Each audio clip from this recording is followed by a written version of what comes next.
రాజమౌళి తండ్రి విజేంద్ర ప్రసాద్ రాసిన అత్యుత్తమ కథల్లో భజరంగి భాయిజాన్ ఖచ్చితంగా ఉంటుంది. అయితే అంత మంచి కథను ఆయన బాలీవుడ్ వాళ్ళకివ్వడం ఆశ్చర్యం కలిగించిన విషయమే.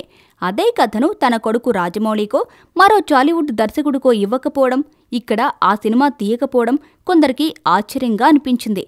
అయితే ఈ కథను ముందు రాజమౌళికి ఆఫర్ చేశాడట విజేంద్ర. అయితే అప్పుడున్న మూడ్లో రాజమౌళి ఆ కథను సల్మాన్ ఖాన్కే ఇచ్చేయమన్నాడట. కానీ ఆ తర్వాత ఆ కథను తానే తీసుకోవాల్సిందని ఫీల్ అయ్యాడట. తాజాగా ఒక ఇంటర్వ్యూలో స్వయంగా విజేంద్ర ప్రసాదే ఈ విషయాన్ని వెల్లడించారు. తనకో కథ కావాలని సల్మాన్ ఖాన్ నన్ను అడిగాడు. అప్పుడు నాకు భజరంగి భాయిజాన్ కథ మీదకి దృష్టి మళ్ళింది.